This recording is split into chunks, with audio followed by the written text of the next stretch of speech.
ഒരു ആശാവർക്കറെ സംബന്ധിച്ച് 7000 രൂപ എന്ന് പറയുന്നത് വളരെ തുച്ഛമായ വരുമാനമാണ്. ഈ 5 വർഷം എന്തൊക്കെ ചെയ്താലും ഈ പ്രോജക്റ്റിന്റെ അത്ര ഒന്നും ആവുകയില്ല. അവരുടെ ടാക്സ് അവരുടെ കരം കൊണ്ട് നമ്മൾ പഞ്ചായത്തിൽ വരുമാനം ഉണ്ടാകുമ്പോൾ അവരെ സഹായിക്കുവാൻ വേണ്ടി നമ്മൾ ഇങ്ങനെയുള്ള പദ്ധതികൾ നടപ്പാക്കുന്നത് തെറ്റില്ല. മുത്തോലി പഞ്ചായത്തിനെ കുറിച്ച് നമ്മൾ ഇതിനു മുൻപ് കേൾക്കുന്നത് 60 വയസ്സിന് മുകളിലുള്ള ഒരുപാട് വയോധികരുമായി യാത്ര പോയ ഒരു പഞ്ചായത്ത് എന്ന പേരിലാണ്. അവരുടെ ജീവിതത്തിൽ എറണാകുളം കണ്ടവരാദ്യോ ബോട്ട് കണ്ടവരാദ്യോ അമ്മമാർ കരഞ്ഞുകൊണ്ട് വന്നു. ഞാൻ എൻ്റെ ജീവിതത്തിൽ ഇതുവരെ എനിക്കിത് സാധിക്കുമെന്ന് വിചാരിച്ചിട്ടില്ല എന്ന് പറഞ്ഞാൽ കണ്ണ് നിറഞ്ഞൊഴുകി കെട്ടിപ്പിടിച്ച ആളുകൾ വരെയുണ്ട്. അല്ല, ഏത് ഹോസ്പിറ്റലിൽ ചെന്നാലും മെഡിസിൻ ഇല്ല എന്നുള്ളൊരു വലിയ പ്രശ്നം നേരിടുന്നുണ്ട്. അവിടുത്തെ മെഡിക്കൽ ഓഫീസറോട് പറയുന്ന ഒരു കാര്യം, ഇല്ല എന്ന് ഇവിടെ പറയുന്നത്, അതിന് എത്ര രൂപ വേണമെങ്കിൽ തരാം. അതൊരു പഞ്ചായത്ത് നടപ്പാക്കിയിട്ട് ഏറ്റവും കൂടുതൽ നമ്മൾ വൃദ്ധരെയും ഭിന്നശേഷിക്കാരെയും ആരോഗ്യമായി ചേർത്ത് പിടിക്കേണ്ടവരാണല്ലോ തീർച്ചയായിട്ടും. പഞ്ചായത്തിന്റെ ആർദ്രം പുരസ്കാരം 1ാം സ്ഥാനം മുത്തോലി പഞ്ചായത്തിന്. ഒരു എന്നാ പറയുന്ന ഒരു ഫ്രണ്ട്ലി പഞ്ചായത്താണ്. കാരണം വെച്ചാൽ പെട്ടെന്ന് കാര്യങ്ങൾ ചെയ്തു കൊടുക്കും. ചിലപ്പോൾ പഞ്ചായത്തിൽ ചെയ്യാൻ സാധിക്കുന്ന കാര്യമായിരിക്കില്ല അവർ പറയുന്നത്. വീട്ടുവഴക്കായിരിക്കാം, കുടുംബ വഴക്കായിരിക്കാം. അതൊക്കെ നമ്മൾ കേൾക്കാനുള്ള മനസ്സുണ്ടാകും. അതാണ് എനിക്ക് എല്ലാവരോടും പറയാനുള്ളത്. ഓണറേറിയം വർദ്ധിപ്പിക്കാനായി ആശാ വർക്കർമാർ അവിടെ സെക്രട്ടേറിയറ്റ് പടിക്കൽ സമരം ചെയ്യുമ്പോൾ ആശാ വർക്കർമാർക്ക് കൈത്താങ്ങാവുന്ന ഒരു പഞ്ചായത്തുണ്ട് ഇവിടെ കോട്ടയത്ത് മീനച്ചിലാറിന്റെ കരയ്ക്ക്, മുത്തോലി പഞ്ചായത്ത്. മുത്തോലി പഞ്ചായത്തിലെ പ്രസിഡന്റായ രഞ്ജിത്ത് ജി മീനഭവനാണ് ഇന്ന് എനിക്കൊപ്പം ഉള്ളത്. നമസ്കാരം. ഇപ്പൊ നമുക്കറിയാം, ആശാ വർക്കർമാർ നമ്മുടെ ജീവിതത്തിൽ വലിയ പങ്ക് വഹിക്കുന്ന മനുഷ്യരാണ്. അവരെ നമ്മൾ എന്നും കരുതലോടുകൂടി കാണേണ്ടവരാണ്. അവരെ ഒരുപാട് കഷ്ടതകൾ അനുഭവിക്കും. അടിസ്ഥാന സൗകര്യങ്ങൾക്ക് വേണ്ടി സമരം ചെയ്യേണ്ടി വരുന്നു, ദിവസങ്ങൾ പിന്നിടുന്നു. ആ സമയത്താണ് ഈ മീനച്ചിലാറിന്റെ ഈ കരയിൽ ഇരുന്നു കൊണ്ട് ഒരു പഞ്ചായത്ത് മാതൃകയാകുന്നത്. ഒരുപാട് പഞ്ചായത്തുകൾ അവർക്ക് പൈസ നൽകാമെന്ന് പറഞ്ഞുവെങ്കിലും 7000 രൂപ എന്ന് പറയുന്ന ഒരു വലിയ തുക അവർക്ക് വേണ്ടി മാറ്റിവെക്കാൻ പഞ്ചായത്ത് തയ്യാറായിരിക്കുകയാണ്. എങ്ങനെയാണ് ഈ ഒരു തീരുമാനത്തിലേക്ക് എത്തി? ആശാവർക്കന്മാരുടെ സമരം ഏതാണ്ട് 50 ദിവസം പിന്നിട്ട് ഈ കഴിഞ്ഞ ദിവസം മുടി വരെ മുറിച്ച് നിരാഹാരം കിടക്കുന്നു. അപ്പം നമുക്ക് ഏറ്റവും കൂടുതൽ ആരോഗ്യ മേഖലയിലെ പ്രവർത്തനങ്ങൾ അവർ കോവിഡ് കാലത്തും കൊറോണ കാലത്തൊക്കെ സ്വന്തം ജീവൻ പണയം വെച്ച് തന്നെ അവർ എല്ലാ വീടുകളിൽ കയറി ഇറങ്ങി ആ പ്രവർത്തനങ്ങൾ നിയന്ത്രിച്ചത്. വാർഡുകളിൽ നമുക്ക് 13 വാർഡാണുള്ളത്, 13 ആശാവർക്കർമാരാണുള്ളത്. അപ്പോൾ ആ പ്രവർത്തനങ്ങളൊക്കെ നിയന്ത്രിക്കുന്നു. അതുപോലെ അസുഖങ്ങളൊക്കെ പടർന്നു പിടിക്കുമ്പോഴൊക്കെ ആണെങ്കിലും അവരുടെ സുരക്ഷ പോലും കണക്കാക്കാതെയാണ് അവർ പ്രവർത്തിക്കുന്നത്. പിന്നെ വീടാന്തരം കയറി ഇറങ്ങി അവരുടെ പ്രവർത്തന മേഖല. അപ്പോൾ അവർക്ക് ആകെപ്പാട് കിട്ടുന്ന തുച്ഛമായ ഓണറേറിയം എന്ന് പറയുന്നത് 7000 രൂപയാണ്. അത് വളരെ കുറവാണ്. അതുപോലെ അവർക്ക് ഇൻസെൻറ്റീവ് 3000 രൂപ ഉണ്ട്. അതുപോലെ തന്നെ എല്ലാ വീടുകളും കയറുവാണെങ്കിൽ എല്ലാ മാസവും ഒരു 3000 രൂപ അവർക്ക് കിട്ടും കയറുവാണെങ്കിൽ. എന്തായാലും ഈ ഇൻസെൻറ്റീവ് 3000 രൂപയും അങ്ങനെ എല്ലാം കൂടെ ഒരു 13000 രൂപയോളം അവർക്ക് കിട്ടുന്നുണ്ട്. പക്ഷെ അവരുടെ കയ്യിൽ വരുന്നില്ല ഒരു മാസം പോലും. ഈ 7000 രൂപ ഓണറേറിയം പോലും 3-4 മാസം കൂടുമ്പോഴാണ് സർക്കാർ കൊടുക്കുന്നത്. നമുക്കാലോചിക്കും, ഇന്നൊരു തൊഴിലുറപ്പ് പദ്ധതി പോലും ഇതിൽ കൂടുതൽ വേതനം ലഭിക്കുമ്പോൾ ഒരു ആശാവർക്കറെ സംബന്ധിച്ച് 7000 രൂപ എന്ന് പറയുന്നത് വളരെ തുച്ഛമായ വരുമാനമാണ്. അപ്പോൾ നമ്മൾ ആലോചിച്ചപ്പോൾ അവരുടെ സങ്കടവും കാര്യങ്ങളൊക്കെ നമ്മുടെ ആശാവർക്കർമാർ നമ്മുടെ അടുത്ത് വന്ന് പറയുകയും സംസാരിക്കുകയൊക്കെ ചെയ്തു. അപ്പോൾ ഈ ബഡ്ജറ്റിൽ നമ്മൾ ഏതായാലും അത് വകയിരുത്തണമെന്ന് തീരുമാനിക്കുകയും ഭരണസമിതിയൊക്കെയായിട്ട് സംസാരിച്ച് അപ്പോൾ 7000 രൂപ, അത് സംസ്ഥാന സർക്കാർ എത്ര രൂപയാണോ കൊടുക്കുന്നത് അത്രയും തുക തന്നെ പഞ്ചായത്തും കൊടുക്കുവാൻ വേണ്ടി തീരുമാനിച്ചു. അപ്പോൾ അവരുടെ കൈകളിൽ ഏതാണ്ട് 20,000-ഓളം രൂപ എത്തുന്ന രീതിയിൽ, അതായത് ഇന്ന് സംസ്ഥാന സർക്കാരിൻ്റെ അലവൻസ് ഓണററി ഒരു മാസം കിട്ടിയില്ലേ പോലും അവരുടെ കൈകളിലോട്ട് ഒരു 7000 രൂപ എത്തുന്ന രീതിയിലാണ് നമ്മൾ ബഡ്ജറ്റിൽ ഇത് വകയിരുത്തിയിരിക്കുന്നത്. നമ്മുടെ തനത് ഫണ്ടിൽ നിന്ന് അത് വകയിരുത്തി. അതാണ് ഞാൻ ചോദിക്കുന്നത്. കാരണം നമുക്ക് ഒരു പഞ്ചായത്തിൻ്റെ ഫണ്ട് ഉപയോഗിക്കുന്നതിൽ കൃത്യമായ നിർദ്ദേശങ്ങൾ ഉണ്ടായിരിക്കാം. എങ്ങനെയാണ് ഇതിനു വേണ്ടി ഒരു 7000 രൂപ എന്ന് പറയുമ്പോൾ 13 വർക്കർമാരുണ്ടെങ്കിൽ 84,000 രൂപയോളം ഒരു വർഷത്തിൽ അവർക്ക് ലഭിക്കുന്ന രീതിയിലേക്കാണ്, ഒരാൾക്ക് ലഭിക്കുന്ന രീതിയിലേക്കാണ് നമുക്ക് അത് വരുന്നത്. എങ്ങനെയാണ് ഇത്രയും ഫണ്ട് അതിനു വേണ്ടി മാറ്റിവെക്കാൻ സാധിക്കുന്നത്? നമ്മളെ സംബന്ധിച്ച് സംസ്ഥാന സർക്കാർ നൽകുന്ന പ്ലാൻ ഫണ്ടുകളുണ്ട്. അതുകൂടാതെ പഞ്ചായത്തിന് തനത് ഫണ്ട്, അതായത് ഓൺ ഫണ്ടുകളുണ്ട്. അതായത് നികുതി, ടാക്സ്, കരം, ലൈസൻസ് ഫീ, പെർമിറ്റ്, ഇങ്ങനെ അടങ്ങുന്ന നികുതി ഫണ്ട്. നമുക്കതായത് ഏകദേശം ഒരു 2 കോടി 2.5 കോടി രൂപയോളം നമുക്ക് ഏറ്റക്കുറച്ചിലുണ്ടാകാം. ഇപ്പോൾ ടാക്സ് വരുമാനത്തിൽ 1 കോടി രൂപ ഉണ്ട്, അത് സ്ഥിരമാണ്. അതുപോലെ ലേബർ, അതുപോലെ ലൈസൻസ് ഫീ, പെർമിറ്റ് ഫീ, അതൊക്കെ മാറ്റങ്ങളുണ്ടാകും. എങ്കിലും ഒരു 2 കോടി രൂപ ആവറേജ് നമുക്കൊരു മാസം വരുമാനമുള്ള പഞ്ചായത്താണ്. അതായത് ബ്രില്യൻ്റ് പോലുള്ള വലിയ സ്ഥാപനം സ്ഥിതി ചെയ്യുന്ന പഞ്ചായത്തും കൂടിയാണ്. അപ്പം നിരവധി കെട്ടിടങ്ങളും നിരവധി സ്ഥാനങ്ങൾ, അതുപോലെ സ്പോർട്സ് അരീനയുണ്ട്. അതുപോലെ തന്നെ കേരളത്തിലെ ഏറ്റവും വലിയ കൺവെൻഷൻ സെൻറ്റർ ബേസ് 11 കണ്ട് നമ്മുടെ പഞ്ചായത്തിൽ സ്ഥിതി ചെയ്യുന്നു. നമുക്ക് നല്ല വരുമാനമുള്ള പഞ്ചായത്ത്. അപ്പം ജനങ്ങളിൽ നിന്ന് നമുക്ക് വരുമാനം ലഭിക്കുമ്പോൾ അത് ജനങ്ങൾക്ക് കൊടുക്കണ്ടേ? തീർച്ചയായിട്ടും. അതായത് പഞ്ചായത്ത് നമ്മൾ പഞ്ചായത്തിൽ തന്നെ വെച്ചുകൊണ്ടിരുന്നത്. അപ്പോൾ ജനങ്ങളെ സഹായിക്കുക എന്നാണ് പഞ്ചായത്തിൻ്റെ ലക്ഷ്യം. പഞ്ചായത്ത് രാജ് ആക്ട് പ്രകാരം ജനങ്ങളാൽ തിരഞ്ഞെടുക്കപ്പെട്ട ആളുകളാണല്ലോ പഞ്ചായത്ത് മെമ്പർമാരാണ്. പ്രസിഡന്റൊക്കെ ഉണ്ടാകുന്നത്. അപ്പം അവരുടെ ടാക്സ് അവരുടെ കരം കൊണ്ട് നമ്മൾ പഞ്ചായത്തിൽ വരുമാനമുണ്ടാകുമ്പോൾ അവരെ സഹായിക്കുവാൻ വേണ്ടി നമ്മൾ ഇങ്ങനെയുള്ള പദ്ധതികൾ നടപ്പാക്കുന്നത് തെറ്റില്ല. അത് തനത് ഫണ്ടിൽ നമുക്ക് സർക്കാരിൻ്റെ പ്ലാൻ ഫണ്ട് നമ്മൾ ഉപയോഗിച്ചിട്ടില്ല. പിന്നെ ഇതിനെല്ലാം DPC അംഗീകാരം വേണം. അപ്പോൾ നമ്മുടെ തനത് ഫണ്ടായതുകൊണ്ട് നമുക്ക് DPC അംഗീകാരം ലഭിക്കും. ഇല്ല എന്നുണ്ടെങ്കിൽ നമ്മളത് അപ്പീലിന് പോവുകയും കോർഡിനേഷൻ കമ്മിറ്റിക്ക് പോവുകയൊക്കെ ചെയ്യും. നിയമപരമായിട്ട് തന്നെ നമുക്ക് മുമ്പോട്ട് പോകാം. ഇതിപ്പോൾ നമുക്കറിയാം ഈ കേന്ദ്രാവിഷ്കൃതമായ സംസ്ഥാനത്തിൻ്റെയും കൂടി ഇടപെടലിലുള്ള ഒരു ഫണ്ടിങ് ആണ്.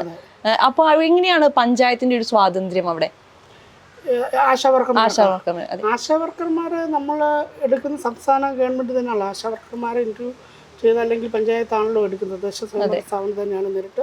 500 രൂപയ്ക്കാണ് അവർ ഈ ആദ്യ കാലഘട്ടത്തിൽ ജോലി ചെയ്തുകൊണ്ടിരുന്നത്. വെറും 500 രൂപയ്ക്കാണ്. പിന്നെ ഇൻസെൻറ്റീവാണ് നമ്മൾ കേന്ദ്രത്തിൻ്റെ ഫണ്ടിൽ നിന്ന് നമുക്ക് കൊടുക്കുന്നത്. നമ്മൾ കറക്റ്റായിട്ട് ഇൻസെൻറ്റീവ് കേന്ദ്ര ഗവൺമെൻറ് കൊടുക്കുന്നുണ്ട്. പക്ഷേ ഈ ഓണറേറിയം പോലുള്ള തുകകൾ അല്ലെങ്കിൽ 7000 രൂപ അവർക്ക് കറക്റ്റായിട്ട് കിട്ടുന്നില്ല. അത് വർദ്ധിപ്പിക്കാമെന്ന് സർക്കാർ പറഞ്ഞിട്ട് ഇതുവരെയും വർദ്ധിപ്പിച്ചു കൊടുത്തില്ല എന്നുള്ളതാണ് അവരുടെ വിഷയം. കാരണം തീർച്ചയായിട്ടും അത് അവർക്ക് പണിയെടുക്കുന്ന ആളിന് വേതനം കൊടുക്കുക എന്നുള്ള ഒരു മര്യാദയാണ്. തീർച്ചയായിട്ടും ആ മര്യാദ കാണിക്കണം. അതാണ് എനിക്ക് പറയാം. നമുക്ക് മുത്തോലി എന്ന് പറയുമ്പോൾ BJP ഭരിക്കുന്ന പഞ്ചായത്താണ്. നമുക്കറിയാം നമ്മുടെ സംസ്ഥാന സർക്കാർ എന്ന് പറയുന്ന ഇടതുപക്ഷ ചായ്വുകളാണ്. അപ്പോൾ ഇത്തരം ഒരു തീരുമാനം എടുക്കുമ്പോൾ കൃത്യമായി രാഷ്ട്രീയ എതിർപ്പുകൾ ഇതിന് നേരിടേണ്ടി വന്നിട്ടില്ലേ? തീർച്ചയായിട്ടും പല കാര്യങ്ങളും മുകളിൽ നിന്നൊക്കെ വിളിച്ച് ചോദിച്ചിട്ടുണ്ടെന്ന് മുമ്പ് പറഞ്ഞ ഇതിന്റെ സോഫ്റ്റ് കോപ്പി വരെ സോഫ്റ്റ് കോപ്പിയിൽ ഇല്ല എന്ന് പറഞ്ഞൊരു വാദമുണ്ട് തന്നെ. ഇത് മുകളിലോട്ട് റിപ്പോർട്ട് പോവുകയും വിളിച്ചു ചോദിക്കുകയും നമ്മുടെ സെക്രട്ടറി ആയിട്ട് ഇതെങ്ങനെ നിങ്ങൾ ബഡ്ജറ്റ് ഉൾക്കൊള്ളിച്ചു എന്നുള്ള രീതിയിലൊക്കെ മുകളിൽ നിന്ന് നല്ല പ്രഷർ ഉണ്ടാകുന്നുണ്ട്. പക്ഷേ അതൊന്നും നമ്മളെ ബാധിക്കുന്നില്ല. നമ്മുടെ പഞ്ചായത്ത് ഭരണസമിതി, അതായത് പഞ്ചായത്ത് രാജ് ആക്ട് പ്രകാരം പഞ്ചായത്ത് ഭരണസമിതിക്ക് ഒരു ലോക്കൽ സെൽഫ് ഗവൺമെൻറ്, തദ്ദേശ സ്വയം ഭരണ സ്ഥാപനമാണ്. അതായത് പ്രാദേശിക ഗവൺമെൻറ്, അതായത് ഇവിടുത്തെ സാധാരണ ജനങ്ങളെ സേവിക്കുന്നതിനും സാധാരണ ജനങ്ങളുടെ കാര്യക്ഷമത വർദ്ധിപ്പിക്കുന്നതിനും വേണ്ടിയാണ് ഈ ഇതുപോലുള്ള ലോക്കൽ സെൽഫ് ഗവൺമെൻറ്റുകൾ ഇല്ലേ. സംസ്ഥാന സർക്കാരിന് നേരിട്ട് അവരുടെ ക്ഷമപ്രവർത്തനം നടത്താൻ സാധിക്കുകയില്ല. അതിനു വേണ്ടിയിട്ടാണ് നമ്മുടെ പഞ്ചായത്തുകളും മുനിസിപ്പാലിറ്റികളും കോർപ്പറേഷനുകളും ഒക്കെ.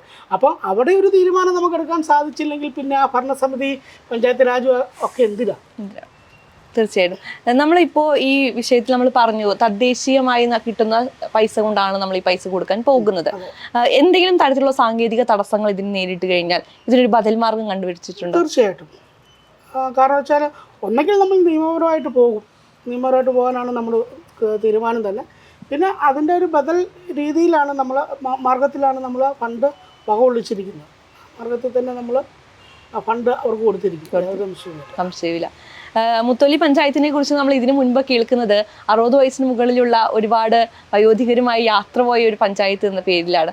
വളരെ സന്തോഷം നൽകുന്ന കാഴ്ചകളായിരുന്നു നമ്മൾ ആ വീഡിയോയുമായി ബന്ധപ്പെട്ട് കണ്ടിരുന്നത്. എന്തായിരുന്നു ആ ഒരു തീരുമാനത്തിന് പിന്നിൽ? എങ്ങനെയാണ് അങ്ങനെ ഒരു ഐഡിയയിലേക്ക് എത്തിപ്പെട്ടത്? നമ്മളിവിടെ വയോജന ക്ലബ്ബുകളൊക്കെ രൂപീകരിച്ചിട്ടുണ്ട് പഞ്ചായത്തിൽ, എല്ലാ വാർഡുകളിലും. അപ്പോൾ എല്ലായിടത്തും ഗ്രാമസഭകളിലാണല്ലോ ഏറ്റവും കൂടുതൽ വയോജനങ്ങളൊക്കെയാണ് പങ്കെടുക്കുന്നത്.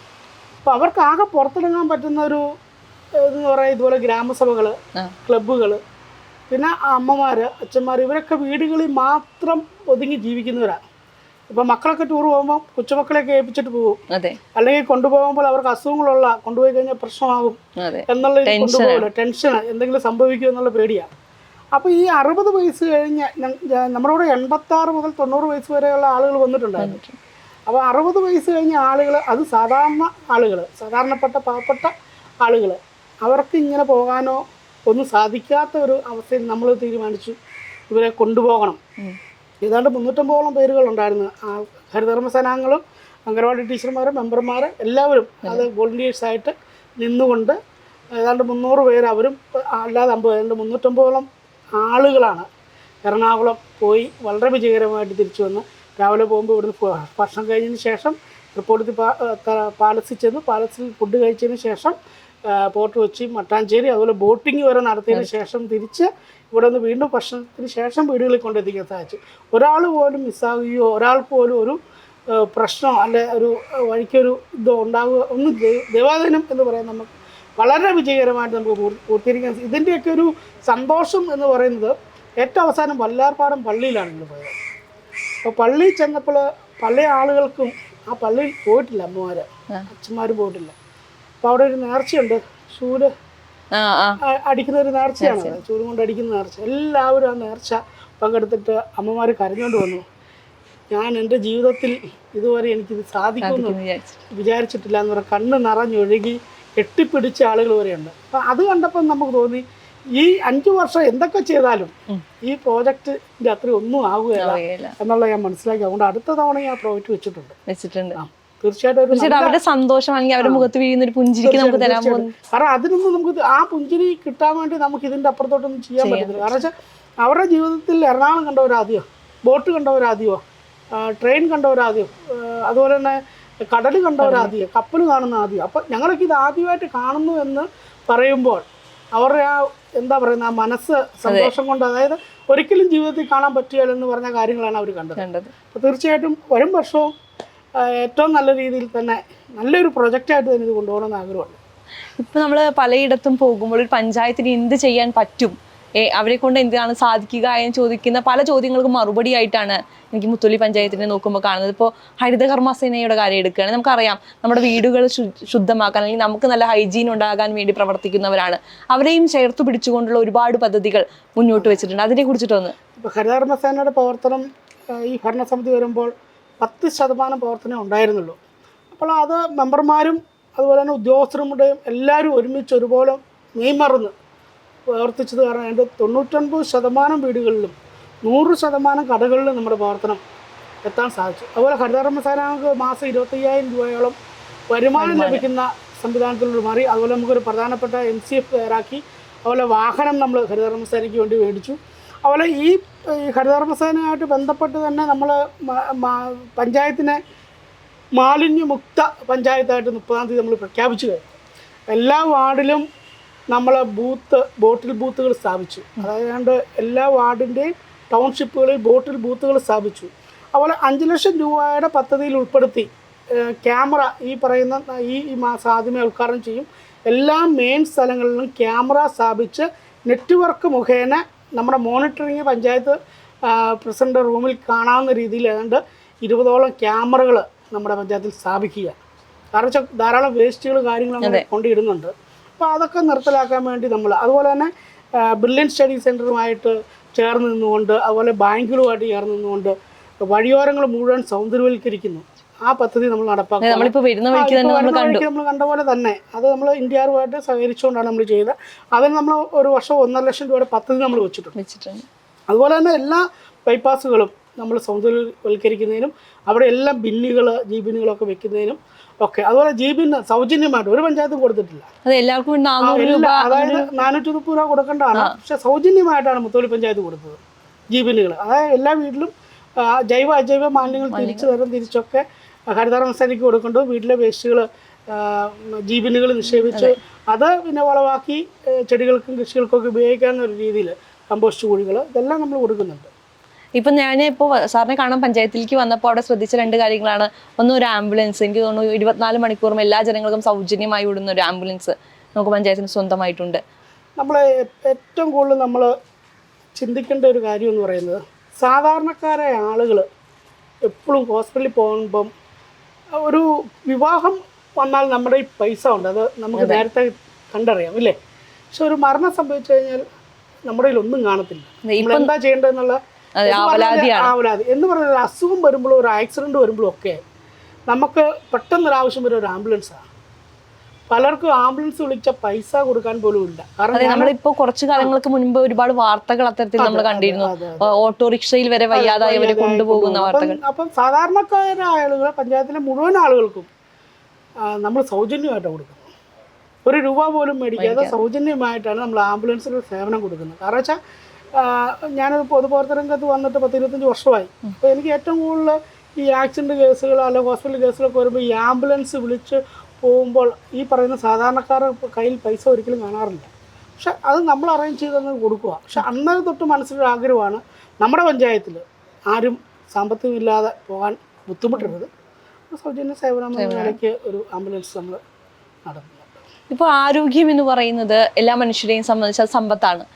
ഒരു പഞ്ചായത്തിന്റെ ആരോഗ്യം എന്ന് പറയുന്നത് ഒബ്വിയസ്ലി ആ പഞ്ചായത്തിന്റെ ഗുണമേന്മയ്ക്ക് വളരെ ഉപകാരപ്രദമാവുന്നതാണ്. അപ്പൊ അതിനെ സംരക്ഷിക്കുക എന്ന ഒരു ലക്ഷ്യത്തോടു കൂടി ഒരുപാട് എന്താ പറയുക പദ്ധതികൾ നമുക്ക് പഞ്ചായത്തിന് കീഴിലുണ്ട്. PHCയുമായി ബന്ധപ്പെട്ട് അതിനെക്കുറിച്ചൊന്ന് വിശദീകരിക്കാം. നമ്മുടെ PHC ആയിട്ട് ബന്ധപ്പെട്ടുള്ള പദ്ധതികൾ എന്ന് പറഞ്ഞാൽ നമ്മൾ ഏറ്റവും കൂടുതൽ കോൺസെൻട്രേറ്റ് ചെയ്യുന്ന മെഡിസിനുകളാണ്. നിങ്ങളാണെങ്കിലും അറിയാവില്ല, ഏത് ഹോസ്പിറ്റലിൽ ചെന്നാലും മെഡിസിൻ ഇല്ല എന്നുള്ളൊരു വലിയ പ്രശ്നം നമ്മൾ നേരിടുന്നുണ്ട്. അപ്പം ഞാൻ അവിടുത്തെ മെഡിക്കൽ ഓഫീസറോട് പറയുന്ന ഒരു കാര്യം, ഇല്ല എന്നിവിടെ പറയരുത്, അതിന് എത്ര രൂപ വേണമെങ്കിലും തരാം, അതിന് എത്ര തുക വേണം. മുമ്പ് പറഞ്ഞാൽ നമുക്ക് പഞ്ചായത്തിന് പൈസ വരുമാനം ഉണ്ടെങ്കിൽ ആ വരുമാനം പാവപ്പെട്ട സാധാരണക്കാർക്ക് കിട്ടണം, അതിന് എത്ര രൂപ വേണമെങ്കിലും ഞങ്ങൾ തരാൻ തയ്യാറാണ്. അപ്പോൾ എനിക്കൊന്ന് തൊട്ടടുത്ത, പറയുന്നത് ശരിയല്ലെങ്കിൽ പോലും തൊട്ടടുത്ത പഞ്ചായത്തിൽ നിന്നാണ് ഏറ്റവും കൂടുതൽ ആളുകൾ നമ്മുടെ പഞ്ചായത്തിൽ മരുന്ന് മേടിക്കാൻ. കാരണം എല്ലാ മെഡിസിനുകളും നമ്മൾ റെഡി ചെയ്യണം. അതുകൂടാതെ 2 ഡോക്ടർമാർ നമുക്കുണ്ട് സർക്കാർ നിയമിച്ച്. അതുകൂടാതെ ജനങ്ങളുടെ ക്ഷേമത്തിന് വേണ്ടി നമ്മൾ പഞ്ചായത്ത് ശമ്പളം കൊടുത്ത് ഒരു ഡോക്ടറെ കൂടെ നിയമിച്ചിട്ടുണ്ട്. ഏതാണ്ട് 50,000 രൂപ ശമ്പളം കൊടുക്കണം. അതുകൂടാതെ ഒരു ഫാർമസിസ്റ്റിനെ നിയമിച്ചിട്ടുണ്ട്. അതുകൂടാതെ ഒരു ലാബ് സംവിധാനം ഒരുക്കിയിട്ടുണ്ട്. നമ്മൾ ലാബ് എന്ന് പറയുന്ന എല്ലാ ടെസ്റ്റുകളും ഉള്ള ഒരു ലാബ് അതൊരു പഞ്ചായത്തിലും ഇല്ല. തീർച്ചയായിട്ടും അതുകൊണ്ട് ആ ഒരു ലാബ് ടെക്നീഷ്യൻ നമ്മൾ 22,000 രൂപ കൊടുത്ത് ഒരു ലാബ് ടെക്നീഷ്യനെ നമ്മൾ നിയമിച്ചിട്ടുണ്ട്. അവിടെ പഞ്ചായത്തിന്റെ തനത് ഫണ്ടിൽ നിന്നാണ്. അപ്പോൾ ആരോഗ്യ മേഖലയിൽ ഏറ്റവും കൂടുതൽ നമ്മൾ ശ്രദ്ധിക്കുന്നു മനോഹരമായൊരു CHC സെൻറ്റർ, മനോഹരമായ. അതുപോലെ തന്നെ CSR ഫണ്ട് ഒരു 36 ലക്ഷം രൂപയുടെ CSR ഫണ്ട് നമുക്ക് ലഭിച്ചു പവർ ഫിനാൻസ് കോർപ്പറേഷൻ്റെ. അതിന് നമുക്ക് കട്ടിലുകൾ, അങ്ങനെ ബെഡ് 4 ലക്ഷം രൂപയുടെ കട്ടില, അതുപോലെ 4 കട്ടിലുകൾ, 36 ലക്ഷം രൂപയുടെ ഓക്സിജൻ സിലിണ്ടറുകൾ, അങ്ങനെ പല കാര്യങ്ങൾ നമുക്ക് ചെയ്യാൻ സാധിച്ചിട്ടുണ്ട് ആരോഗ്യ മേഖല. പിന്നെ അതുപോലെ ഡയാലിസിസ് ചെയ്യുന്ന ആളുകൾക്ക് ഈ വർഷത്തെ ഒരു ബഡ്ജറ്റിൽ നമ്മൾ എത്തിയിട്ടുണ്ട്. അതായത് മുഴുവൻ ഡയാലിസിസ് കിറ്റ് ഉൾപ്പെടെയുള്ള കാര്യങ്ങൾ സൗജന്യമായിട്ട്, അതിൽ 23ഓളം ആളുകൾ നമ്മുടെ പഞ്ചായത്തിലുണ്ട്, അവർക്ക് സൗജന്യമായിട്ട് കൊടുക്കണമെന്നാണ് നമ്മുടെ ആഗ്രഹം. ഇന്നും പല പഞ്ചായത്തുകളിലും ഈ പാലിയേറ്റീവ് കെയർ എന്ന് പറയുന്ന സംവിധാനം നമുക്കറിയാം, അതിന് വേണ്ട രീതിയിൽ ഉപയോഗിക്കുന്നില്ല. അതിനുള്ള സംവിധാനങ്ങൾ ഉണ്ടെങ്കിൽ അത് ഉപയോഗിക്കാത്തതായിട്ടുള്ള പരാതികൾ നമ്മൾ കാണാറുണ്ട്. പക്ഷേ നമ്മുടെ പഞ്ചായത്തിനെ എടുത്ത് നോക്കുമ്പോൾ നമുക്കറിയാം കൃത്യമായി അതിൻ്റെ വിനിയോഗം നടക്കുന്നുണ്ട്. ഒരുപാട് അതുമായി ബന്ധപ്പെട്ട പരിപാടികൾ ആസൂത്രണം ചെയ്യുന്നുണ്ട്. പാലിയേറ്റീവ് കെയർ പറയുമ്പോൾ നമുക്ക് കിടപ്പ് രോഗികളാണ്, അവർക്ക് കുറേ നാളിന് പുറം പൊട്ടും, അവർക്ക് നടക്കാൻ മേലാത്ത ആളുകളുണ്ട്, അപ്പോൾ അവർക്ക് ബെഡ് വേണം, അങ്ങനെ എല്ലാ കാര്യങ്ങളും. അപ്പോൾ പാലിയേറ്റീവ് തന്നെ ഏതാണ്ട് 12 ലക്ഷം രൂപയോളം നമ്മൾ പഞ്ചായത്ത് വകയിരുത്തിയിട്ടുണ്ട്. അതിന് എല്ലാ വീടുകളിലും എല്ലാ മാസവും 2 തവണയായാലും ഒരു നേഴ്സിനെ നമ്മൾ തനത് ഫണ്ടിൽ വെച്ചിട്ടുണ്ട്. പാലിയേറ്റീവ് കെയറിന് വേണ്ടി ഒരു നേഴ്സിനെ നമ്മൾ വെച്ചിട്ടുണ്ട്. അതൊക്കെ കൂടാതെ പാലിയേറ്റീവ് മിക്ക പഞ്ചായത്തുകളിലൊക്കെ നടക്കുന്നുണ്ട്. അത് കൂടാതെ നമ്മൾ സാന്ത്വനം പരിരക്ഷ എന്നും പറഞ്ഞ് 60 വയസ്സ് കഴിഞ്ഞ എല്ലാവർക്കും സൗജന്യമായി വീടുകളിൽ ചെന്ന് ഷുഗർ, പ്രഷർ, കൊളസ്ട്രോൾ നോക്കി അവർക്ക് വേണ്ട മരുന്ന് കൊടുക്കുന്ന ഒരു പദ്ധതി പഞ്ചായത്താണ്. ഒരു പദ്ധതി അതൊരു പഞ്ചായത്ത് നടപ്പാക്കിയിട്ടില്ല. കാരണം വെച്ചാൽ അവരെ വീടുകളിൽ ചെല്ലും. ഇപ്പം ഞാൻ പറയും, രാവിലെ ഒരു ഷുഗർ പരിശോധിക്കണമെങ്കിൽ നമുക്ക് 30 രൂപ 50 രൂപയ്ക്കേ ഉള്ളൂ. പക്ഷെ അവർ വീട്ടിൽ നിന്ന് പോകണമെങ്കിൽ 60 വയസ്സ് കഴിഞ്ഞവർ പോകണമെങ്കിൽ ഓട്ടോറിക്ഷ പിടിക്കണം. വണ്ടിയില്ലാത്തവർ ഓട്ടോ പിടിക്കണം, 100 രൂപ കൊടുക്കണം, അങ്ങോട്ട് പോകാനും ഇങ്ങോട്ട് പോകാൻ 200 രൂപ ഓട്ടോ കൂടി തന്നെയാകുന്നുണ്ട് ഇല്ലേ. അപ്പോൾ നമ്മൾ ആ 200 രൂപ ഓട്ടോ കൂടി മുടക്കാൻ കഴിയാത്ത ആളുകളാണ് പലരും ഇല്ലേ. പിന്നെ അത് ഷുഗർ പരിശോധിക്കണമെങ്കിൽ പൈസ കൊടുക്കണം, മരുന്ന് മേടിക്കണമെങ്കിൽ പൈസ കൊടുക്കണം. അതൊന്നും വേണ്ട, ഇതെല്ലാം സൗജന്യമായിട്ട് വീടുകളിൽ ചെന്ന് നമ്മളതിനൊരു ലാബ് ടെക്നീഷ്യനെ വെച്ചിരിക്കുക. അതും തനത് ഫണ്ടിൽ നിന്നാണ്. അതിന് ഈ APL BPL വ്യത്യാസങ്ങളൊന്നുമില്ല, എല്ലാവർക്കും തന്നെ നമ്മൾ സൗജന്യമായിട്ട് തന്നെ ചെയ്യുന്നുണ്ട്. നമ്മൾ അതിനൊപ്പം തന്നെ ഉള്ളതാണ് ഈ PHCകൾ നമുക്ക് ഉണ്ടെങ്കിൽ തന്നെ അതിനെ കൃത്യമായി സൂക്ഷിക്കുക, വൃത്തിയായി സൂക്ഷിക്കുക, അതിൻ്റെ കൃത്യമായ അപ്ഡേഷൻസ് നടത്തുക, അങ്ങനത്തെ കാര്യങ്ങൾ. പഞ്ചായത്തിൻ്റെ ആർദ്രം പുരസ്കാരം 1ാം സ്ഥാനം മുത്തോലി പഞ്ചായത്തിനായിരുന്നു. ആരോഗ്യ മേഖലയിൽ ഏറ്റവും നല്ല രീതിയിൽ തന്നെ നമുക്ക് പല അവാർഡുകളും, സംസ്ഥാന അവാർഡുകളും അതുപോലെ തന്നെ നാഷണൽ അവാർഡുകളൊക്കെ നമുക്ക് ലഭിച്ചിട്ടുള്ള PHC ആണ്. ഏറ്റവും നല്ല രീതിയിൽ തന്നെയാണ് നമ്മളതിനെ കൊണ്ടുപോകുന്നത്. ഇപ്പൊ ആരോഗ്യ മേഖലയാണല്ലോ, ആരോഗ്യ മേഖലയാകുമ്പോൾ എപ്പോഴും സമ്പത്താണല്ലോ. കോവിഡ് കാലത്തൊക്കെ ആണെങ്കിലും വളരെ നല്ല രീതിയിൽ മുഴുവൻ ആളുകൾക്ക് നമുക്ക് അവിടെ വാക്സിൻ അതുപോലുള്ള സൗകര്യം നമുക്ക് അവിടെ ചെയ്യാൻ സാധിച്ചു എന്നുള്ളതാണ്. അത് ആ PHC എന്ന് പറഞ്ഞാൽ ഡോക്ടർമാർ ഉൾപ്പെടെ, അവിടുത്തെ നഴ്സുമാർ ഉൾപ്പെടെ എല്ലാവരും ഒരു മെയ്യോടുകൂടി മെമ്പർമാർ ഉൾപ്പെടെ നിന്നതുകൊണ്ടാണ് നമുക്ക് സാധിച്ചത്. ഏറ്റവും നല്ല രീതിയിൽ ചെയ്യാൻ സാധിച്ചു. ഇപ്പം നമ്മൾ ഈ വൃദ്ധരുടെ കാര്യം നമ്മൾ പറഞ്ഞു, അതിനൊപ്പം തന്നെയാണ് ഭിന്നശേഷിക്കാരെയും ചേർത്ത് പിടിച്ചുകൊണ്ട് തന്നെയാണ്. തീർച്ചയായും ഭിന്നശേഷിക്കാരെയും അവർക്ക് വേണ്ട, ഭിന്നശേഷിക്കാർക്ക് വേണ്ട ഇപ്പോൾ ഹിയറിംഗ് എയ്ഡ് വേണ്ടവരുണ്ട്, വീൽ ചെയർ വേണ്ടവരുണ്ട്. അത് നമ്മൾ ഗ്രാമസഭയിൽ ഗുണഭോക്താക്കളെ തിരഞ്ഞെടുത്തുകൊണ്ട് അവർക്ക് വേണ്ടത് എന്താണോ അത് അവർക്ക് നൽകാൻ വേണ്ടിയുള്ള പദ്ധതി നമ്മൾ വെച്ചിട്ടുണ്ട്. അവർക്ക് വേണ്ടത് എന്താണോ അതെ, നമ്മളൊരു പദ്ധതിയല്ല. ഇപ്പോൾ വീൽ ചെയർ എന്ന് വെച്ചാൽ വീൽ ചെയർ മാത്രമേ നമുക്ക് കൊടുക്കാൻ പറ്റുള്ളൂ.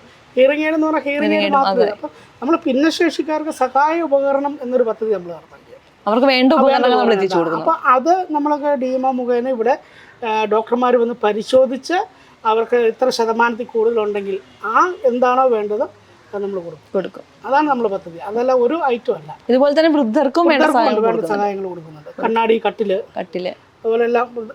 ഏറ്റവും കൂടുതൽ നമ്മൾ വൃദ്ധരെയും ഭിന്നശേഷിക്കാരെയും ആരോഗ്യമായി ചേർത്ത് പിടിക്കേണ്ടവരാണല്ലോ അവര്. തീർച്ചയായിട്ടും. ഇതോടൊപ്പം തന്നെ നമ്മൾ ഇപ്പോൾ സ്ത്രീകൾ എന്ന് പറയുമ്പോൾ നമുക്കറിയാം, വീട്ടമ്മമാർ എന്ന് പറയുമ്പോൾ വീട്ടിൽ ഒതുങ്ങി കൂടിയിരുന്നവരായിരുന്നു. ഇന്ന് അവർ പുറത്ത് വന്നുകൊണ്ടിരിക്കണം. അവർക്ക് വേണ്ടി ഒരുപാട് പരിപാടി ഞാൻ കണ്ടു. പാചക മത്സരം ഒക്കെ നടത്താൻ പോവുകയാണ്. അതിനൊരു പോസ്റ്ററൊക്കെ കണ്ടിരുന്നു. അതായത് ഈ സ്ത്രീകളെ സംബന്ധിച്ച് ഞാൻ പറയാം, നമ്മളെ കൂടുതലും സ്ത്രീകൾ വീടുകളിൽ തന്നെ കഴിഞ്ഞു വരുന്നവരാണ്. അതെ.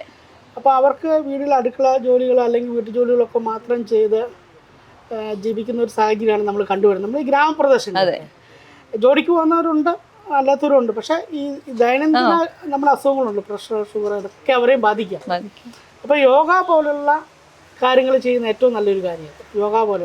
അപ്പം നമ്മൾ ആദ്യമേ യോഗ ക്ലാസ്സുകൾ സ്ത്രീകൾക്ക് വേണ്ടി നടത്തി.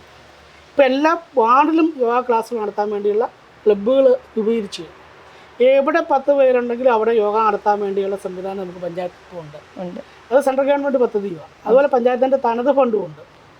അപ്പോൾ അതുകൊണ്ട് സ്ത്രീകൾക്കല്ല യോഗ. പിന്നെ നമ്മുടെ ഒരു ആഗ്രഹം, ഒരു ജിമ്മ് നമുക്ക് വലിയൊരു ആഗ്രഹം സ്ത്രീകൾക്ക് വേണ്ടി. പക്ഷെ അത് നടപ്പാക്കണം. അതിനൊരു സ്ഥലം നമുക്ക് കണ്ടെത്താൻ പറ്റിയിട്ടില്ല. അതിന് ഫണ്ട് നമ്മൾ വകയിരുത്തിയിട്ടുണ്ട്. ഒരു ജിമ്മ് വൈകാതെ അത് ഉണ്ടാകും. അതാണ് പ്രധാനം. സാധാരണഗതിയിൽ വനിതകൾക്ക് മുട്ടക്കോഴി അല്ലെ വനിതകൾക്ക് അങ്ങനെ അതൊന്നും നമ്മൾ അതൊക്കെ കൊടുക്കുന്നുണ്ട് നമ്മൾ. അതിന് പുറമെ അതുപോലെ ഒരു പാചക മത്സരം, അത് അകത്തളങ്ങിലിരിക്കുന്ന നല്ല കൈപ്പുണ്യമുള്ള പാചകക്കാരുണ്ട്. ഇപ്പം നമുക്കറിയാലോ ഈ ഫാസ്റ്റ് ഫുഡിലോട്ട് പോകുമ്പോൾ ഷവർമ കഴിച്ച് മരിച്ച സംഭവങ്ങളുണ്ട് ഇല്ലേ. പക്ഷെ പണ്ട് അങ്ങനെയായിരുന്നു, ഭക്ഷണം കഴിച്ചാലും മരിക്കാറില്ല. അപ്പോൾ നമ്മുടെ പഴമയുടെ ഒരു രുചി അത് നമുക്ക് ഇന്നത്തെ തലമുറ കാണിക്കാനും ഇന്നത്തെ രീതിയിൽ അത് ടേസ്റ്റായിട്ട് കൊടുക്കുവാനും വേണ്ടി നമ്മളൊരു പാചക മത്സരം നമ്മുടെ ഇവിടെ ഹോട്ടൽ മാനേജ്മെൻറ്റ് ഒരു ബ്രൈറ്റ് ഇൻസ്റ്റിറ്റ്യൂട്ട് ഉണ്ട്. ഇൻസ്റ്റിറ്റ്യൂട്ടാണ് അതിൻ്റെ സംവിധാനങ്ങൾ നടത്തുന്നത്. മുത്തോലി പഞ്ചായത്താണ് അതിൻ്റെ കാര്യങ്ങൾ ചെയ്യുന്നത്. അപ്പോൾ അവർ രണ്ടും കൂടെ സംയുക്തമായിട്ടാണ്. അപ്പോൾ 10,000 രൂപ ഒന്നാം സമ്മാനവും 5,000 രൂപ രണ്ടാം സമ്മാനവും 3,000 രൂപ മൂന്നാം സമ്മാനവും പ്രോത്സാഹന സമ്മാനവും ഒക്കെ കൊടുത്ത് നല്ലൊരു പരിപാടി. അതിനൊരു 2-3 ലക്ഷം രൂപ നമുക്ക് ചിലവുണ്ട്. നമ്മളെവിടെ പോയാലും നമുക്ക് നമ്മുടെ വീട്ടിൽ കഴിക്കുന്ന രുചിയാണല്ലോ. അപ്പോൾ പഴമയുടെ രുചി. അപ്പം ആ പഴമ എന്താണെന്ന് അവർ പറഞ്ഞു തരും. അത് ആളുകൾക്ക് കാണിച്ചു കൊടുക്കും. പിന്നെ അവർക്ക് പുറത്തിറങ്ങാനും പിന്നെ അതിൽ നിന്നും സമ്മാനം കിട്ടുന്ന ആളുകളെ പരിശീലിപ്പിക്കുകയും കൂടെ ചെയ്യുന്നുണ്ട്. ഈ മാനേജ്മെന്റ് സംവിധാനത്തിൽ പരിശീലിപ്പിക്കുകയും കൂടെ ചെയ്യുന്നുണ്ട്. അവർക്കത് വരുമാന മാർഗമാണെങ്കിൽ കൂടുതൽ ആളുകൾ അതിലോട്ട് വരട്ടെ എന്നുള്ളൊരു ഇത് സ്ത്രീകൾക്ക് ഊന്നൽ നൽകിക്കൊണ്ടിരിക്കുന്നത്. സ്ത്രീകൾക്കൊപ്പം തന്നെ നമ്മൾ കരുതേണ്ട ഒരു വിഭാഗമാണ് SC/ST എന്ന് പറയുന്നത്. നമുക്കറിയാം, ഇന്ന് അവർ മുന്നോട്ട് വരുന്നുണ്ട്, പഠനത്തിലായാലും ജോലി കാര്യങ്ങളിലാണെങ്കിലും. എന്നാലും കൃത്യമായി അവർക്ക് അതിന് വേണ്ട സപ്പോർട്ടുകൾ കൊടുക്കാൻ പഞ്ചായത്ത് തീർച്ചയായും ശ്രദ്ധിക്കാറുണ്ട്. കാരണം വെച്ചാൽ SC വിദ്യാർത്ഥികൾക്ക് നമ്മൾ ലാപ്ടോപ്പുകൾ വിതരണം ചെയ്യുന്നുണ്ട്. ഏറ്റവും നല്ല ലാപ്ടോപ്പുകൾ അവർക്ക് വിതരണം ചെയ്യുന്നു. അതുപോലെ തന്നെ അവർക്ക് പഠന ഉപകരണങ്ങൾ, മേശ, കസേര, അതുപോലെ തന്നെ സ്കോളർഷിപ്പ് അവർക്ക് ഡിഗ്രി പഠിക്കുന്ന വിദ്യാർത്ഥികൾക്ക് 20,000 രൂപകളൊക്കെ വരുന്നുണ്ട്. ചെറിയ തുകയല്ല. സ്കോളർഷിപ്പുകൾ, പിന്നെ പഠന മുറി പഠിക്കുന്ന കുട്ടികൾക്ക് 10ാം ക്ലാസ് +2 പഠിക്കുന്ന ഒരു പഠന മുറിക്ക് 2 ലക്ഷം രൂപ. അങ്ങനെ നിരവധി SC വിദ്യാർത്ഥികളെ അവരെ ഉയർച്ചയിലോട്ട് കൊണ്ടുവരുന്നതിന് വേണ്ടി. കാരണം വെച്ചാൽ സാമ്പത്തികമായിട്ട് മുന്നോട്ട് നിൽക്കുന്ന ആളുകളാണെങ്കിൽ അവരെ ഉയർച്ചയിലോട്ട് കൊണ്ടുവരണമല്ലോ നമ്മൾ തീർച്ചയായിട്ടും. അപ്പോൾ അതുകൊണ്ട് നമ്മൾ ആ പദ്ധതിയെല്ലാം ഇവിടെ നടപ്പാക്കുന്നുണ്ട്. നമുക്ക് ഇപ്പോൾ ഈ പഞ്ചായത്തിലുള്ള ഗവൺമെന്റ് ന്യൂ LP സ്കൂളിന് ഒരു ദേശീയ പുരസ്കാരം ലഭിക്കുകയുണ്ടായി. അതിനെ കുറിച്ചൊന്ന് പറയാമോ? ഏറ്റവും നല്ല രീതിയിലാണ് ടീച്ചർ ഇവിടെ പഠന 3 സ്കൂളുകളാണ് നമുക്കുള്ളത്. പക്ഷേ ഏറ്റവും നല്ല രീതിയിൽ നല്ലൊരു PTA ഉണ്ട് അവിടെ. ആ PTAയുടെ കീഴിലാണ് ആ സ്കൂൾ വർക്ക് ചെയ്യുന്നത്. അപ്പോൾ ഏറ്റവും നല്ല രീതിയിൽ മനോഹരമായ ഒരു സ്കൂൾ അന്തരീക്ഷമാണ് ആ ടീച്ചർ അവിടെ നൽകുന്നത്. അതുകൊണ്ടാണ് ദേശീയ അംഗീകാരത്തിലോട്ട് അവിടെ ഒരു പ്രോജക്റ്റ് ഉണ്ടായിരുന്നു. അത് ദേശീയ തലത്തിൽ അംഗീകരിക്കുകയുണ്ടായി. അങ്ങനെ ദേശീയ തലത്തിൽ വരെ അവർക്ക് അവാർഡ് ലഭിക്കുകയുണ്ടായി. ഇപ്പൊ നമ്മൾ ഇരിക്കുന്ന ഒരു വിദ്യാലയത്തിലാണ്. കാരണം അത്രയും മനോഹരമാണ് ഇവിടുത്തെ വിദ്യാലയം എന്ന് പറയാതെ വയ്യ. കാരണം എല്ലാ ഫെസിലിറ്റീസും ഉണ്ട്. ഒരു ഇൻഡോർ ടെന്നീസ്, നമ്മുടെ യുവാക്കൾക്ക് വേണ്ടിയിട്ട് മുത്തോലി പഞ്ചായത്ത് യുവാക്കൾക്ക് സൗജന്യമായിട്ട് ഇൻഡോർ ഷട്ടിൽ കോർട്ട് ഒരു പഞ്ചായത്തിലും കണ്ടിട്ടില്ല എനിക്ക് തോന്നുന്നില്ല. കാരണം ഇത്രയും നല്ല രീതിയിൽ, അതായത് ഒരു പ്രൊഫഷണലിസം അല്ലേ, പ്രൊഫഷണലായ ഒരു ഇൻഡോർ ഷട്ടിൽ കോർട്ടാണ് അത് നമ്മുടെ മുത്തോലി പഞ്ചായത്തും അതുപോലെ ജില്ലാ പഞ്ചായത്ത് കുറച്ച് പൈസ ഫണ്ട് തന്നിരുന്നു. അങ്ങനെ നമ്മൾ ഇവിടെ പണിതാണ്. ഒത്തിരി ആളുകൾ വൈകുന്നേരങ്ങളിൽ അതെ, വ്യായാമം നല്ലതാണ് ഇന്നത്തെ കാലത്ത്. തീർച്ചയായിട്ടും. ഇപ്പൊ നമുക്കറിയാം ഡിജിറ്റലൈസേഷൻ നടന്നുകൊണ്ടിരിക്കുകയാണ്. അതുകൊണ്ട് തന്നെ ഈ ക്ലാസ് റൂമുകൾ ഡിജിറ്റൽ ആകുന്നതിന്റെ ഭാഗമായിട്ടുള്ള പദ്ധതികൾ എന്തൊക്കെയാണ്? എല്ലാ മുത്തോലി പഞ്ചായത്തിൽ ഇപ്പോൾ 2 സ്കൂളുകൾ സ്മാർട്ട് റൂമുകൾ ആയിക്കഴിഞ്ഞു, ക്ലാസ് റൂമുകൾ ആക്കി കഴിഞ്ഞു. ഇപ്പോൾ അടുത്ത സ്കൂളും സ്മാർട്ട് റൂം ആക്കുന്നതിന് വേണ്ടി 15 ലക്ഷം രൂപ നമ്മൾ ഫണ്ട് അനുവദിക്കാൻ ബഡ്ജറ്റിൽ വെച്ച് വകയിരുത്തിയിട്ടുണ്ട്. അതുപോലെ എല്ലാ ക്ലാസ് റൂമുകളിലും ലാപ്ടോപ്പുകൾ, അതായത് സാധാരണ ഗവൺമെന്റ് സ്കൂളിൽ 1-2 ലാപ്ടോപ്പുകളൊക്കെയാണ്. ഇത് എല്ലാ ക്ലാസ് റൂമിലും ലാപ്ടോപ്പ് കൊടുക്കുന്ന സംവിധാനം, അതായത് 1 മുതൽ 4 വരെയാണ് ക്ലാസ് റൂം ഉള്ളത്. അവർക്ക് എല്ലാവർക്കും ലാപ്ടോപ്പ് സംവിധാനങ്ങൾ കൊടുക്കണം. അത് പൂർത്തിയാക്കി ഞങ്ങൾ. ഇപ്പൊ നമുക്കറിയാം കേന്ദ്ര സർക്കാരിന്റെ ഒരു വലിയ രീതിയിൽ മുന്നോട്ട് പോകുന്ന പദ്ധതിയാണ് ജൽ ജീവൻ മിഷൻ എന്ന് പറയുന്നത്. അതുമായി ബന്ധപ്പെട്ട എന്തെങ്കിലും കാര്യങ്ങൾ നമ്മുടെ പഞ്ചായത്തിലുണ്ടോ? നമ്മുടെ പഞ്ചായത്തിൽ കുടിവെള്ള പദ്ധതി ഈ 36 കുടിവെള്ള പദ്ധതികളുണ്ട്. ജലനിധിയായിട്ട് ബന്ധപ്പെട്ട് 36 കുടിവെള്ള പദ്ധതികളുണ്ട്. അതിൻ്റെ സുസ്ഥിര പദ്ധതിയിൽ ഉൾപ്പെടുത്തി നമ്മൾ ഭരണസമിതി കയറിയ ഉടനെ 3 കോടി രൂപയുടെ പദ്ധതികൾ നടപ്പാക്കി കഴിഞ്ഞു. അതാണ്ട് 22 ലക്ഷം രൂപയും പഞ്ചായത്ത് മുടക്കി. അതുപോലെ തന്നെ ജലജീവൻ മിഷൻ സെൻട്രൽ ഗവൺമെൻറ്റിൻ്റെ 15 കോടി രൂപയാണ് നമുക്ക് അനുവദിച്ചിരിക്കുന്നത്. അപ്പം എല്ലാ വീടുകളിലും ശുദ്ധ ജലം എത്തിക്കുക എന്ന ലക്ഷ്യത്തോടു കൂടിയാണ് ജലജീവൻ മിഷൻ. പ്രധാനമന്ത്രി എങ്ങനെയാണല്ലോ എല്ലാ വീട്ടിലും ശുദ്ധജലം എത്തിക്കുക. അപ്പോൾ ഏതാണ്ട് 3 കോടി രൂപയുടെ പദ്ധതി ഇപ്പോൾ നടപ്പാക്കി വരുന്നു. ഇനി ബാക്കി ആർക്കൊക്കെ വേണമെങ്കിൽ ആ പദ്ധതി വീണ്ടും നമ്മൾ വേണ്ട പദ്ധതികൾക്ക് ആവശ്യമുള്ള അനുസരിച്ച് നമ്മൾ കൊടുത്തുകൊണ്ടിരിക്കുക. 3 കോടിയുടെ പദ്ധതി ഇപ്പം നടപ്പാക്കിക്കൊണ്ടിരിക്കുന്നുണ്ട്. അതോടൊപ്പം തന്നെയാണ് കേന്ദ്ര സർക്കാരിൻ്റെ പദ്ധതിയായ PMAY. നമുക്കറിയാം ഒരുപാട് പേർക്ക് വീട് നൽകുന്ന ഒരു പദ്ധതിയാണ്. ഒപ്പം തന്നെ സംസ്ഥാന സർക്കാരിൻ്റെ ലൈഫ് മിഷൻ പദ്ധതി. ഇതിൻ്റെയൊക്കെ ഒരു നടപടികൾ എങ്ങനെയാണ്? PMAY ഇപ്പം നിലവിൽ ഇവിടെ ലിസ്റ്റിലുള്ള ആളുകൾക്കെല്ലാം കൊടുത്തു കഴിഞ്ഞു. ഇപ്പോൾ പണിതുകൊണ്ടും ഇരിക്കുന്നുണ്ട്. അതുപോലെ ലൈഫ് ഭവന പദ്ധതിയിൽ ഏതാണ്ട് 220 ആളുകളാണ് മുത്തോലി ഗ്രാമപഞ്ചായത്തിൽ ലൈഫ് ഭവന പദ്ധതിക്ക് അപേക്ഷിച്ചത്. അതിൽ വീട് വെക്കേണ്ടവർക്കെല്ലാം, സ്ഥലം വീട് ഉള്ളതല്ല, വീട് വെക്കേണ്ടവർക്കെല്ലാം നമ്മുടെ ഹഡ്കോയുടെ ലോണും കൂടെ എടുത്തിട്ടുണ്ട്. കാരണം എല്ലാവർക്കും കൊടുക്കണം. അപ്പം ഇപ്പം നിലവിൽ വീട് വെക്കേണ്ടവർക്കെല്ലാം തന്നെ നമ്മളെ പദ്ധതി ഏതാണ്ട് 100% എത്തി. പക്ഷെ സ്ഥലം മേടിച്ച വീട് വെക്കാനുള്ള നമ്മുടെ സർക്കാരിൻ്റെ ഉത്തരവ് അനുസരിച്ച് നമുക്ക് കൊടുക്കാൻ പറ്റുള്ളൂ. അപ്പോൾ അത് കുറച്ചാളുകളുണ്ട്. അത് വന്ന ഉടനെ കൊടുക്കാനുള്ള പൈസ നമുക്കുണ്ട്. ആ പദ്ധതി നമ്മൾ പൂർത്തിയാക്കും. ഈ മുത്തോലി പഞ്ചായത്തിലൂടെ നമ്മൾ സഞ്ചരിക്കുമ്പോൾ ഏറ്റവും കൂടുതൽ ശ്രദ്ധിക്കുന്ന റോഡുകളാണ്. നല്ല വൃത്തിയുള്ള റോഡുകളായിട്ട് നമുക്ക് കാണാൻ സാധിക്കും. കാരണം ചുറ്റും എല്ലാ റോഡിലും നമ്മൾ പോകുമ്പോൾ പ്ലാസ്റ്റിക് ഒക്കെ കാണാൻ സാധിക്കും. പക്ഷെ ഇവിടെ അതൊന്നും കണ്ടില്ല. നമ്മൾ ഈ 30-ാം തീയതി ആയിരുന്നു നമ്മൾ നവകേരള മാലിന്യ മുക്തം. എല്ലാ പഞ്ചായത്തുകളും മാലിന്യ മുക്തമാക്കണമെന്ന് പ്രഖ്യാപിക്കണമെന്ന് പറഞ്ഞായിരുന്നു. അപ്പോൾ നമ്മൾ നമ്മുടെ ഇവിടെ 2 ജീവനക്കാരെ നമ്മൾ നിയമിച്ചിട്ടുണ്ട്. അതുപോലെ തന്നെ നമ്മൾ ഹരിതകർമ്മ സേന അങ്ങനെയുള്ള പ്രവർത്തനങ്ങൾ കാഴ്ചവെക്കുന്നുണ്ട്. റോഡുകൾ കടക്കാർ നമ്മളോട് സഹകരിക്കുന്നുണ്ട്. അപ്പം എല്ലാം വളരെ ക്ലീനായിട്ടും വൃത്തിയായിട്ടും പിന്നെ ഇനി സൗന്ദര്യവൽക്കരണം കൂടെ നടക്കുന്നുണ്ട്. അപ്പോൾ ഈ ഏപ്രിൽ മാസം കൊണ്ട് അത് തീരും. അപ്പോൾ കുറച്ചും കൂടെ ഭംഗിയാവും. അപ്പോൾ നമ്മൾ വാക്കാൽ മാത്രം പോരല്ലോ പ്രഖ്യാപനം. അപ്പോൾ പ്രഖ്യാപനം അത് പ്രവൃത്തിയിലും കൂടെ എത്തിച്ചാലേ നമുക്ക് അതിൻ്റെ പ്രയോജനമുള്ളൂ. അപ്പം ഇപ്പോൾ ഒരു 80% പ്രവർത്തികളാണ് നമുക്ക് പൂർത്തീകരിക്കാൻ സാധിച്ചത്. ഒരു 20% പ്രവർത്തികൾ കൂടെ ഉണ്ട്. അപ്പം 80% കഴിഞ്ഞ് നമുക്ക് പ്രഖ്യാപിക്കാം എന്ന് പറഞ്ഞിരുന്നു. നമ്മുടെ ഒരു 90%-99% പ്രവർത്തികളും കഴിഞ്ഞിരുന്നു. അപ്പം നമ്മൾ മാലിന്യമുക്തമായിട്ട് തന്നെ പ്രഖ്യാപിച്ചു. ഇനി നമുക്ക് ചെറിയ ഇതെന്ന് പറയാൻ നമ്മൾ സൗന്ദര്യവൽക്കരണം അങ്ങനെയുള്ള കാര്യങ്ങളൊക്കെ നടത്താനുള്ളൂ. ബാക്കിയുള്ള കാര്യങ്ങളെല്ലാം ബോട്ടിൽ ബൂത്തുകൾ നമ്മൾ സ്ഥാപിച്ചിട്ടു. ഓരോ ക്യാമറ സ്ഥാപിച്ചിട്ടുള്ളതാണ്. ബിന്നുകൾ വഴികളിൽ വെച്ചിട്ടുണ്ട്. എന്നാൽ അതല്ല, 10,000-കണക്കിന് കുട്ടികളാണ് അവിടെ പഠിക്കുന്നത് ബ്രില്യൻറ്റിൽ. അപ്പം അത്രയും ആളുകൾ വന്ന് പോകുമ്പോൾ ഒരു എന്നാ പറയുന്നത്, ഒരു പകർച്ചവ്യാധി പോലും ഇവിടെ വന്നിട്ടില്ല. അതൊക്കെ വലിയൊരു ഒരു പകർച്ചവ്യാധി പോലും വന്നിട്ടില്ല. കോവിഡ് കാലത്തും കൊറോണ കാലത്ത് പോലും ഒരു വലിയ വിഷയം ഉണ്ടായിട്ടില്ല. അപ്പം അത്രയും ശ്രദ്ധ പഞ്ചായത്ത് ചെലുത്തുന്നുണ്ടെന്നുള്ളതാണ്. അപ്പോൾ അതുകൊണ്ട് നല്ല രീതിയിൽ തന്നെയാണ് പഞ്ചായത്ത് മുമ്പോട്ട് കൊണ്ടുപോകുന്നത്. ഇപ്പം നമ്മൾ ഈ പഞ്ചായത്ത് എടുത്ത് നോക്കുകയാണെങ്കിൽ നമുക്കറിയാം 2010 അങ്ങ് ഒരാളാണ് ഇവിടെ BJPക്ക് മെമ്പറായിട്ടുണ്ടായിരുന്നത്. പിന്നീട് ബൈ ഇലക്ഷനിലാണ് മറ്റൊരു മെമ്പർ കൂടി എത്തുന്നത്. പക്ഷെ ഇന്ന് 2025 എത്തി നിൽക്കുമ്പോൾ നമുക്ക് 6ഓളം മെമ്പർമാരുണ്ട്. BJP ഭരിക്കുന്ന ഒരു പഞ്ചായത്താണ് മുത്തോലി പഞ്ചായത്ത് എന്ന് പറയുന്നത്. എങ്ങനെയാണ് ആ ഒരു മാറ്റത്തെ നോക്കി കാണുന്നത്? 2010 മുതൽ ആണ് ഞാൻ പഞ്ചായത്ത് മെമ്പറായത്. അതിനുശേഷം ഒരു 6 മാസം കഴിയുമ്പം ഒരു മെമ്പർ മറുപടിയും ബൈ ഇലക്ഷനോടുകൂടി ഒരു മെമ്പറും കൂടെ നമുക്ക് ഉണ്ടായി. വരും വർഷം നമുക്ക് 3 മെമ്പർമാരുണ്ടായി. ഈ വർഷം നമുക്ക് 6 മെമ്പർമാരായി. നമ്മുടെ പ്രവർത്തനം നല്ല രീതിയിൽ ജനം നമ്മളെ വിശ്വാസം എടുത്തു. അതായത് BJPയെ ഭാരതീയ ജനതാ പാർട്ടിയെ സംബന്ധിച്ച് ജനം വിശ്വാസം എടുത്തു. അവർക്കത് കഴിയും എന്നുള്ളൊരു തോന്നൽ കൊണ്ടാണല്ലോ നമ്മളെ സംബന്ധിച്ച് നമുക്ക് ഭരിക്കാൻ സാധിക്കും. അപ്പോൾ 1 നിന്ന് 6 ആക്കി തരണമെങ്കിൽ അത് ജനമാണ്. ജനം തന്നതാണ്. തീർച്ചയായിട്ടും. തീർച്ചയായിട്ടും. അപ്പോൾ തീർച്ചയായിട്ടും അത് നമുക്ക് കൂടുതൽ അവർക്ക് തിരിച്ചു കൊടുക്കണമെന്നുള്ള ആഗ്രഹമാണ്. ചില സാങ്കേതിക പ്രശ്നങ്ങളുണ്ടാവും. ചില സാങ്കേതിക പ്രശ്നങ്ങൾ എന്ന് പറഞ്ഞാൽ ഈ ട്രഷറി ബില്ല് മാറുന്നില്ല, റോഡുകളുടെ ബില്ല് മാറുന്നില്ല, ഇങ്ങനെ കോൺട്രാക്ടർമാർ വർക്ക് എടുക്കുന്നില്ല, ഇങ്ങനെയുള്ള പ്രശ്നങ്ങളൊക്കെ എല്ലാ പഞ്ചായത്തും നേരിടുന്നുണ്ട്, എല്ലാ പഞ്ചായത്തും നേരിടും. അപ്പോൾ അത് കറക്റ്റായിട്ട് ആ സാമ്പത്തികമൊക്കെ നമുക്ക് കിട്ടുവാണെങ്കിൽ കുറച്ചും കൂടെ ബെറ്റർ ആക്കാമായിരുന്നു നമുക്ക്. അതെ. അപ്പം അതിൻ്റെ ഒക്കെ ബുദ്ധിമുട്ട് ട്രഷറി പോലുള്ള പ്രശ്നങ്ങൾ, ബില്ല് മാറാത്തതിൻ്റെ ഒക്കെ പ്രശ്നങ്ങൾ നമ്മളും അനുഭവിക്കുന്നുണ്ട്. അതുകൊണ്ട് എന്തുകൊണ്ട് 1,30,00,000 രൂപ കഴിഞ്ഞ വർഷം എല്ലാ മെമ്പർമാർക്കും കൂടെ തനത് ഫണ്ടിൽ നിന്ന് കൊടുത്തു. അതായത് ഒരു റോഡ് 10 ലക്ഷം രൂപ വെച്ച് ചെയ്യുന്നതിന് വേണ്ടി കൊടുത്തു. അതുകൊണ്ട് അത് ബില്ല് മാറാൻ കുഴപ്പമില്ല. അതുകൊണ്ട് ഈ പ്രാവശ്യം ഏതാണ്ട് 100% റോഡുകൾ ഇപ്പോൾ കോൺക്രീറ്റ് ചെയ്തുകൊണ്ടിരിക്കുന്നു. കുറച്ച് റോഡുകൾ കൂടി ഉള്ളൂ ചെയ്യാൻ. അത് ഓർഡർ തന്നെ ചെയ്തു തീർക്കണം. എനിക്ക് തോന്നുന്നു ഈ തനത് ഫണ്ട് എങ്ങനെ കൃത്യമായി ഉപയോഗിക്കണം എന്നുള്ളതിനെ കുറിച്ച് ഇന്ന് പല പഞ്ചായത്തുകൾക്കും അറിയില്ല. അത് ശേഖരിക്കാനും അറിയില്ല, അത് ഉപയോഗിക്കാനും അറിയില്ല. അതിനൊരു അഭാവമാണ് പല വികസനങ്ങളും മുരടിച്ചു പോകുന്നത്. നമ്മുടെ പഞ്ചായത്തിനെ സംബന്ധിച്ചോളം ഏതാണ്ട് 5 വർഷം ഏതാണ്ട് 97, 98, 100% ടാക്സ് കളക്ഷൻ നടക്കുന്നൊരു പഞ്ചായത്താണ് എല്ലാം കൊണ്ട്.